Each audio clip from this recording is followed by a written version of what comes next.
For most of history, power followed a simple rule. If you owned land, you had an army. If you had an army, you had a king. And if you had a king, money followed naturally. Venice broke that rule completely. It had no king, no farmland, no knights guarding borders, no vast countryside to support an army. What it had was water, mud, and wooden piles driven into a lagoon. And yet, for centuries, emperors, popes, crusaders, and kings all depended on Venice. Not for soldiers, not even for gold, for trust. Venice didn't conquer the world, it financed it. And in doing so, it quietly laid the foundations of the financial system we are still living inside today. Welcome to the Financial Historian. This is where money, power, and history collide. And nothing is ever as simple as it looks. To understand how Venice became a bank, you first have to understand how strange it was. Almost all of medieval Europe was built on land. Land meant agriculture. Agriculture meant peasants. Peasants meant food, taxes, and soldiers. Power flowed from soil to sword, from sword to throne. Venice couldn't play that game. It stood in the middle of a lagoon, too shallow for large invading ships, too unstable for agriculture.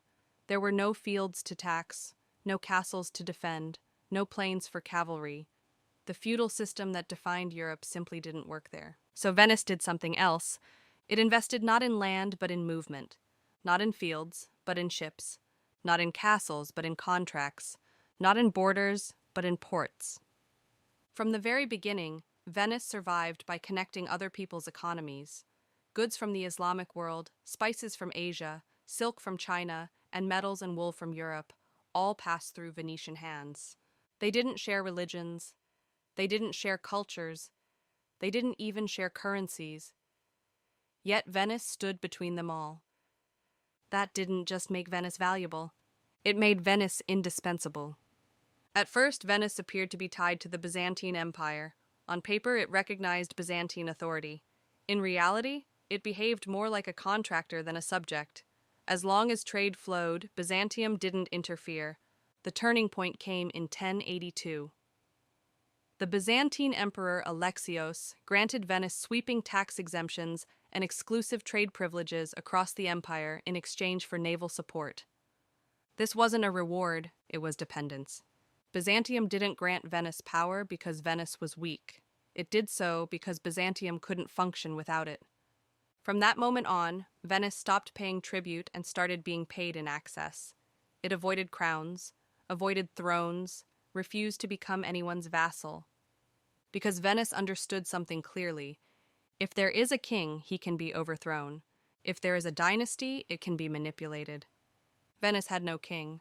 It had a system. And at that point, the social order flipped upside down. In most of Europe, merchants sat near the bottom of society. They didn't fight wars, they didn't pray professionally. They made money, useful but morally suspicious. Power belonged to landowning nobles. Venice never developed that structure. Those who owned ships, managed trade, and calculated risk stood at the top. Merchants. Success didn't come from inheritance, but from surviving storms, honoring contracts, and delivering goods on time. In Venice, knowing money wasn't shameful. It was a virtue. That difference changed everything. Merchants didn't have to hide their wealth or convert it into land or titles. They invested directly in ships, ports, and institutions. Over time, the most successful trading families naturally became the ruling class, not through revolution, but through normalization. Governance passed to people who understood stability, predictability, and continuity. In 1297, this system was formalized. The Great Council was closed, and membership was restricted to certain merchant families. But this wasn't an aristocracy of blood. It was an aristocracy of balance sheets. Venice didn't see this as corruption. It saw it as protection. Short terms of office, complex elections, strict oversight. The goal wasn't democracy. The goal was survival. Once merchants ruled, the state itself changed. It stopped behaving like a warlord extracting tribute and began acting like an institution managing risk. And this is where the transformation accelerated. Venice realized that its most valuable asset wasn't gold. It was credibility. Other states saw debt as desperation. Venice used it by design. To build ships, wage wars, or protect trade routes, it issued mandatory loans from wealthy citizens, but paid interest. Those claims became tradable.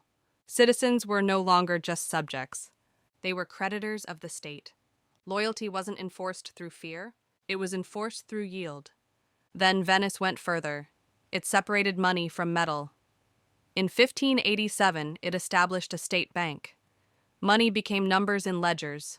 Trade could happen without moving gold. Risk declined, speed increased, trust deepened. Venice distrusted speculation. It preferred to be boring, because it knew this truth: once trust breaks, no army can restore it. The system worked for centuries.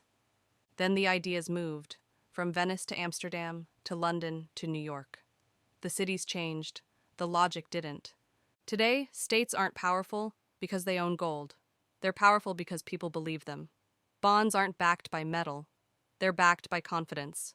Central banks don't just manage rates, they manage expectations. Venice already knew this, but Venice also made a mistake. Stability hardened into rigidity. Change was resisted. New trade routes emerged, and Venice failed to adapt. The system survived. The empire stalled. The lesson is clear: money is never neutral. It reveals who is trusted, who is protected, and who pays the price when confidence breaks. Empires don't fall when they run out of money. They fall when people stop believing the money means anything. Venice didn't conquer the world with swords. It shaped it by organizing incentives better than anyone else. And whether we admit it or not, we are still living inside the architecture it designed.